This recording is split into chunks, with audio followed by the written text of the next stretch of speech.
बिस्मिल्लाहिर्रहमानिर्रहीम। अस्सलामुअलैकुम dear students, मैं हूं प्रोफेसर अज़मत अली और आप देख रहे हैं मेरा चैनल मैथ्स फॉर यू। आपको कैलकुलस की क्लास में वेलकम। जैसे कि आप लोग जानते हैं कि हमने प्लेन कर्व 1 जो है ये स्टार्ट किया हुआ है चैप्टर, और आज हम प्रॉपरली इस चैप्टर को स्टार्ट करने जा रहे हैं, यानी कि एक्सरसाइज 6.1 स्टार्ट करने जा रहे हैं।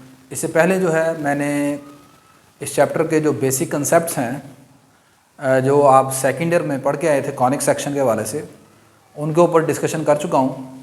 अगर अभी तक आपने प्रीवियस लेक्चर नहीं देखे तो मैंने इस पूरे चैप्टर का जो लिंक है वो डिस्क्रिप्शन बॉक्स में रख दिया है, आप उस लिंक पर क्लिक करें और तमाम प्रीवियस वीडियोज़ को देख सकते हैं। तो आज स्टार्ट करने जा रहे हैं हम 6.1 को। इसमें पहले 5 क्वेश्चन जो हैं वो एक जैसे हैं। एक एक क्वेश्चन करवाना यहाँ पर पॉसिबल नहीं होगा।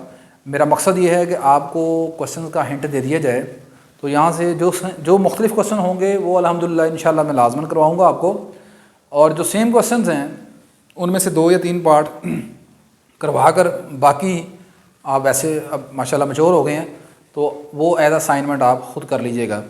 तो इसमें पहले 5 क्वेश्चंस में जो हैं उनमें ये लिखा गया है कि आपको एक इक्वेशन दी गई है, आपने चेक करना है क्या ये जो इक्वेशन है ये पेयर ऑफ लाइंस को रिप्रेजेंट करती है, और अगर ये पेयर ऑफ लाइंस को रिप्रेजेंट करती है तो फिर वो पेयर ऑफ लाइन भी आपने मालूम करनी है।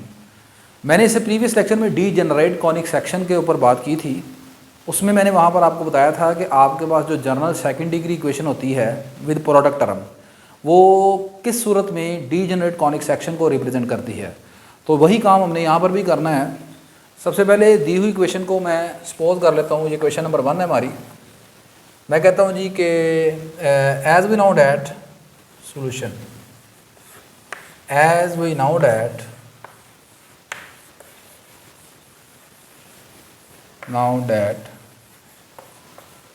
most journal second degree equation of conic is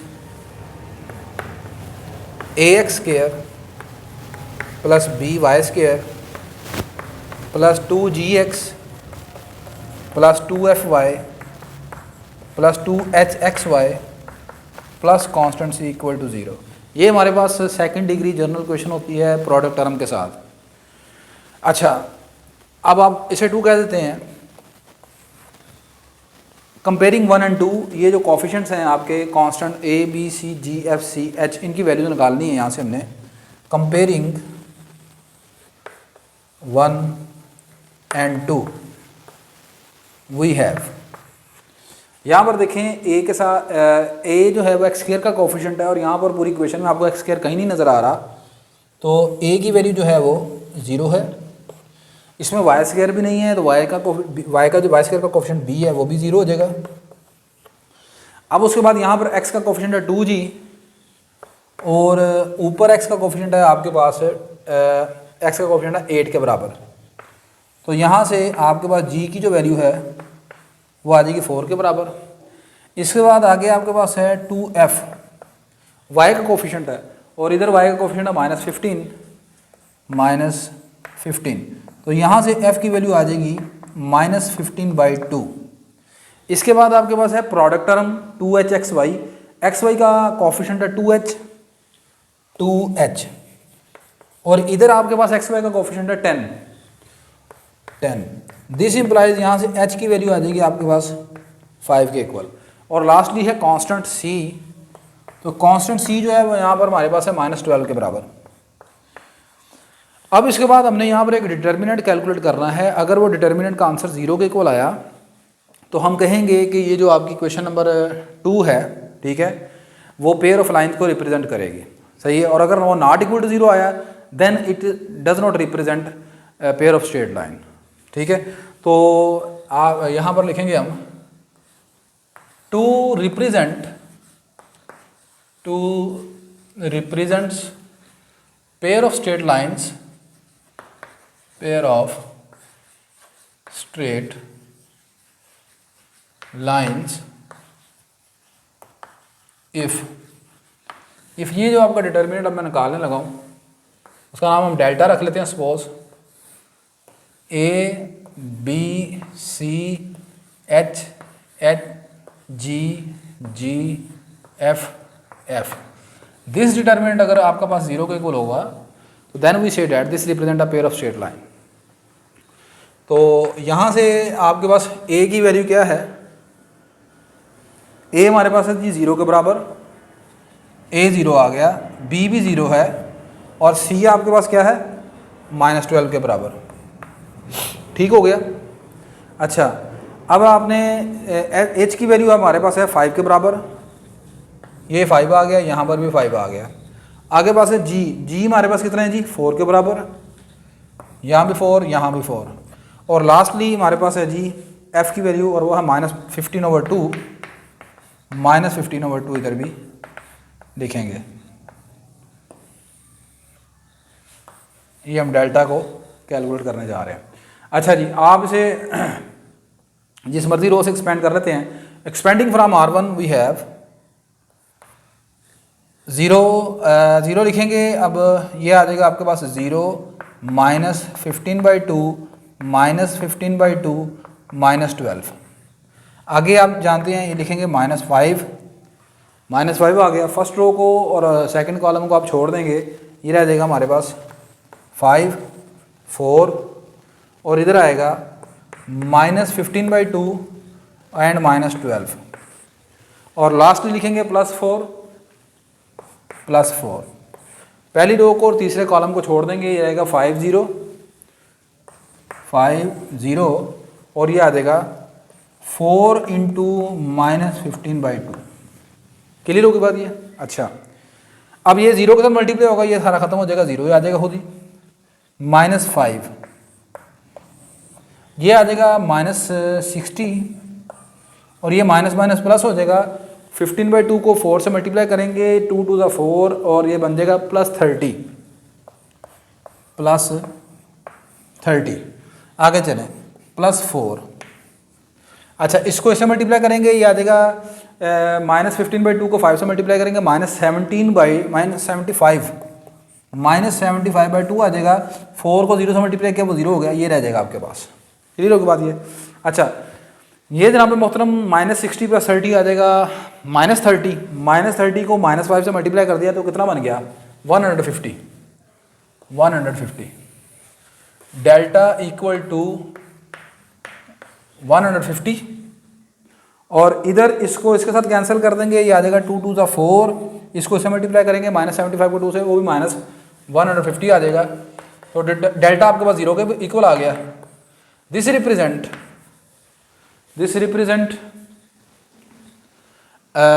आपकी ये जो क्वेश्चन नंबर 1 है ये पेयर ऑफ लाइंस को रिप्रेजेंट करेगी। ठीक है, वन रिप्रेजेंट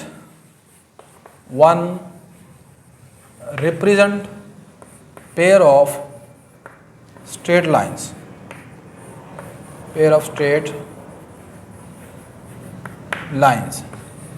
ये अब आपके पास पेयर ऑफ स्ट्रेट लाइंस को रिप्रेजेंट करती है। अच्छा अब ये पेयर ऑफ स्ट्रेट लाइन को रिप्रेजेंट करती है, तो वो पेयर ऑफ स्ट्रेट लाइन अब आपने निकालनी है। वो कैसे निकलेंगी वो देखते हैं ज़रा। अब आप ऐसे करें, यहाँ पर हमने पेयरिंग करनी है।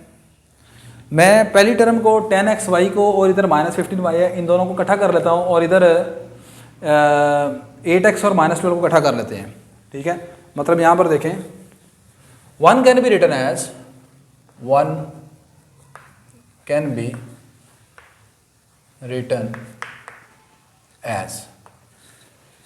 10xy -15y और इधर आ गया +8x -12 = 0।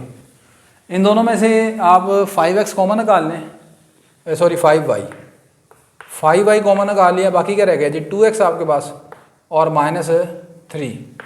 और यहाँ से आप देखें 4 कॉमन निकल आएगा, ये आ जाएगा 2x -3 = 0। तो ये दोनों सेम हो गए। इसका मतलब आपने पेयरिंग ठीक की है। 5y + 4 × 2x - 3 = 0।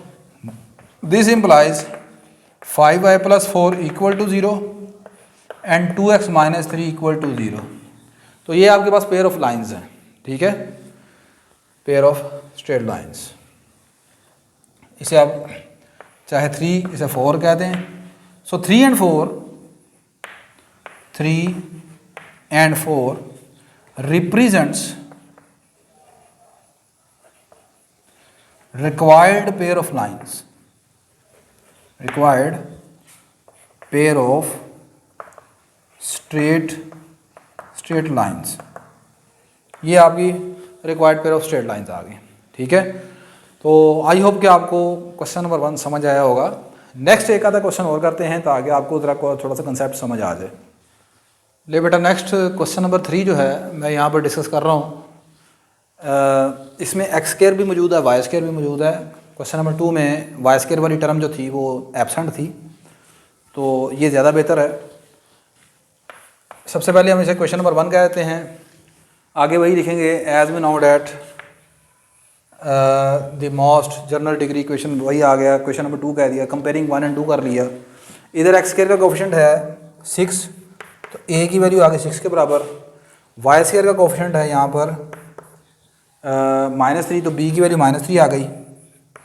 उसके बाद आपने x का कोफिशिएंट लेना है, तो x का कोफिशिएंट है यहाँ पर 2g और इधर x का कोफिशिएंट है 22, तो यहाँ से g की वैल्यू आ जाएगी 11 के बराबर। उसके बाद y का कोफिशिएंट है इधर 2f और इधर y का कोफिशिएंट है 10, तो f की वैल्यू हमारे पास आ जाएगी 5 के बराबर। उसके बाद प्रोडक्ट टर्म 2h है x, प्रोडक्ट टर्म xy के साथ कोफिशिएंट 2h है और इधर प्रोडक्ट टर्म ये है -17 है, इधर कोफिशिएंट -17, तो यहाँ से h की वैल्यू आ जाएगी -17/2 और लास्ट ही चाहिए कांस्टेंट c, तो कांस्टेंट c है यहाँ पर -8 के बराबर। आगे वही लिखेंगे question number 2, represent pair of straight line if delta = 0। अब डिटर्मिनेंट हमने कैलकुलेट करना है यहाँ पर। सबसे पहले a की वैल्यू यहाँ पर है जी 6, b की वैल्यू है यहाँ पर -3 और c हमारे पास है -8 के बराबर, -8। अच्छा, अब चाहिए h की वैल्यू। h की वैल्यू है -17/2, यहाँ भी आ जाएगा -17/2। इसके बाद चाहिए g हमारे पास है 11, यहाँ भी 11, यहाँ भी 11 आ गया। अच्छा, उसके चाहिए बाद f की वैल्यू 5।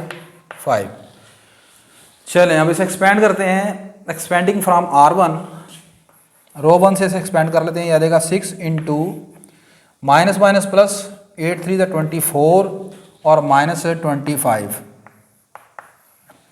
आगे आएगा जी -17/2 है, तो फार्मूले का माइनस आएगा +17/2 हो जाएगा। फर्स्ट रो सेकंड कॉलम आप छोड़ देंगे, इसको ऐसे मल्टीप्लाई करेंगे, माइनस प्लस आ जाएगा, 2 और 8 कट जाएंगे, 4 रह जाएगा। 4 को 17 से मल्टीप्लाई कर दिया, 17 4 = 68। अच्छा, अब उसके बाद 11 को 5 से मल्टीप्लाई किया, -55। अब आखिरी है नंबर 11,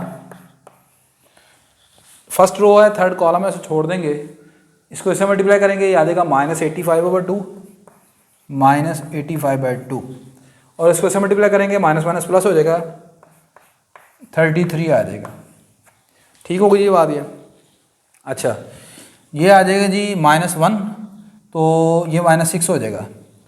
इसका देखें क्या बनता है, 17/2 × 68 - 55 कितना रहेगा, 13, तो ये आपके पास 13 आ जाएगा।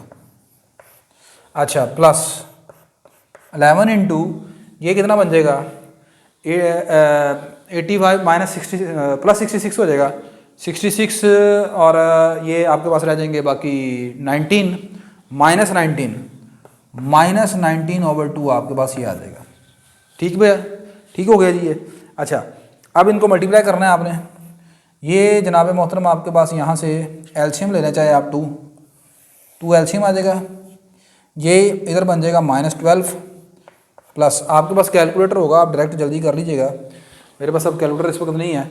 ये आ जाएगा जी 170 और 51 12 221 प्लस माइनस माइनस, ये माइनस आ जाएगा। 19 को 11 से मल्टीप्लाई करेंगे, ये आ जाएगा 9 और 1 10 और 209।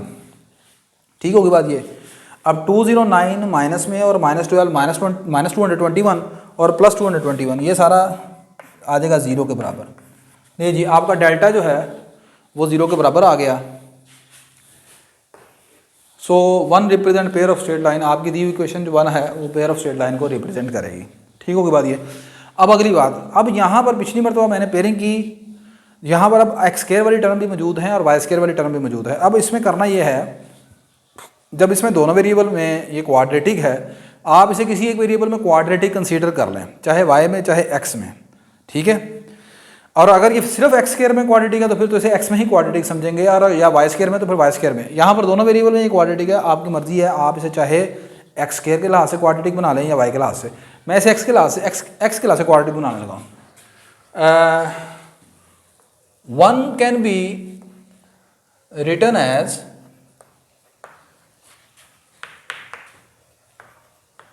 इसमें एक्स स्क्वायर वाली पहली टर्म है 6x स्क्वायर। अब उसके बाद इसमें जो x वाली टर्म है, एक ये है, इसमें भी x है और इसमें भी x है, इन दोनों में से आप x कॉमन निकाल लें तो ये क्या बन जाएगा। आपने एक्स स्क्वायर क्लास से क्वाड्रेटिक बनाना है। एक्स स्क्वायर क्लास से क्वाड्रेटिक कैसे बनेगी, पहले एक्स स्क्वायर वाली टर्म लिखेंगे, फिर एक्स वाली टर्म लिखेंगे और फिर कांस्टेंट लिखेंगे। तो इसमें एक्स वाली टर्म है 22x, वहाँ से x कॉमन निकाला, ये रहेगा 22, और उधर प्रोडक्ट टर्म में भी x मौजूद है, वहाँ से x कॉमन निकाला तो -17y रह जाएगा आपके पास, -17y। आगे चलें, अब जितनी भी टर्में बचती हैं उनको कांस्टेंट कंसीडर करेंगे। अब उसमें जो पहली चीज़ बचने वाली टर्म है वो है -3y स्क्वायर, -3y का स्क्वायर। आगे है +10y और लास्ट है -8 = 0। अब बाय यूजिंग क्वाड्रेटिक फार्मूला,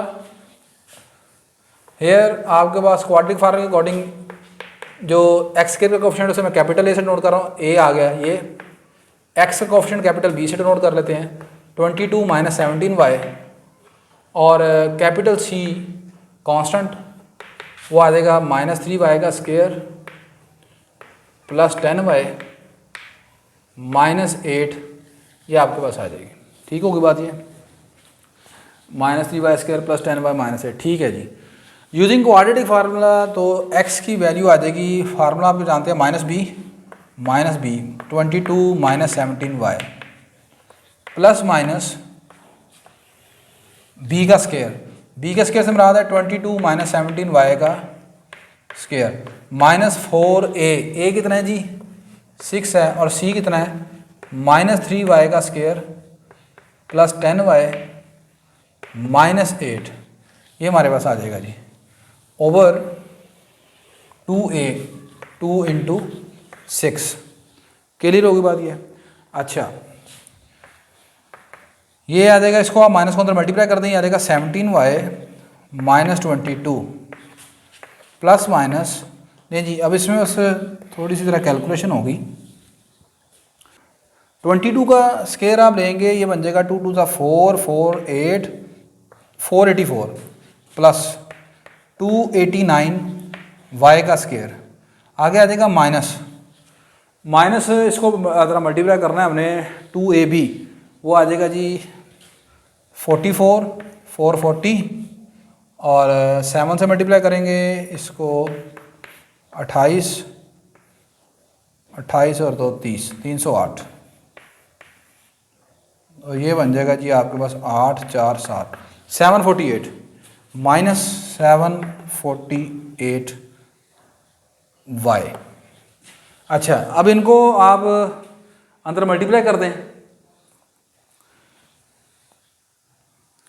ये जनाब मोहतरम आपके पास आ जाएगा 4 से 24 को से मल्टीप्लाई करेंगे -24 72 प्लस 72 y का स्क्वायर।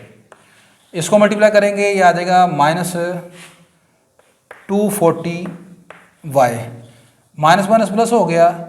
24 को 8 से आप मल्टीप्लाई कर लेंगे, वो आपके पास आ जाएगा 32, 2, 16 और 3 192। ठीक होगी बात। ये कैलकुलेटर असल में मेरे पास इस वक्त मौजूद नहीं है। 2 6 12, x is equal to 17y minus 22 plus minus. ले बेटा मैंने डायरेक्ट ये कैलकुलेशन करके लिख दी है। आई होप कि आप इसे कैलकुलेटर से चेक कर सकते हैं।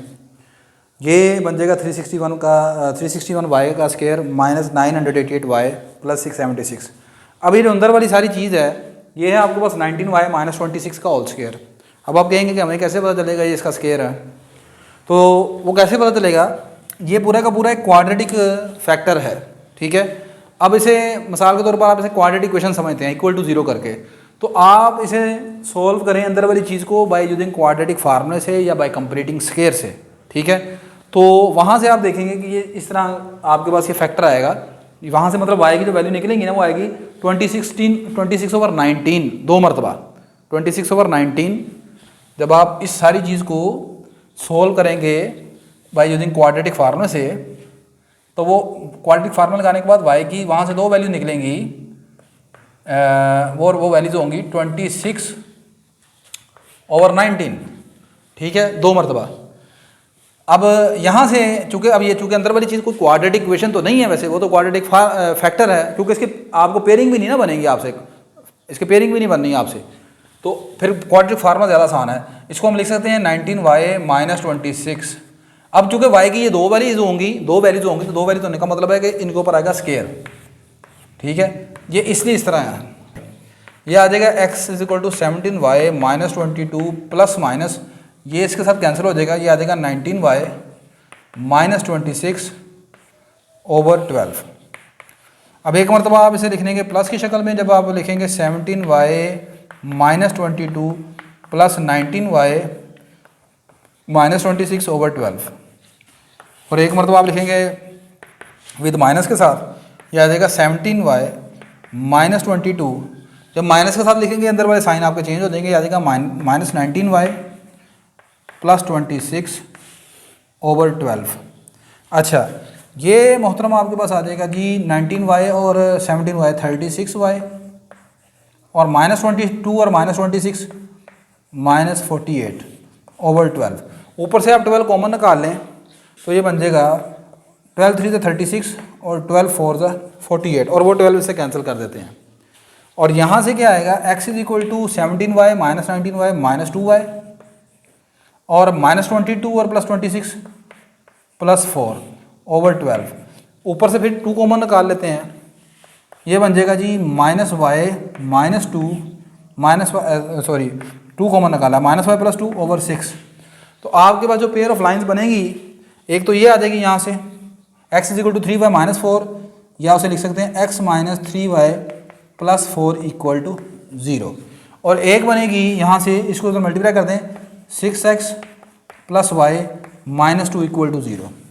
These are the 2 pair of line जो आपकी रिक्वायर्ड हैं। अब अपने क्वेश्चन को चेक करने का तरीकाकार ये है कि हमने ठीक किया है या गलत किया है।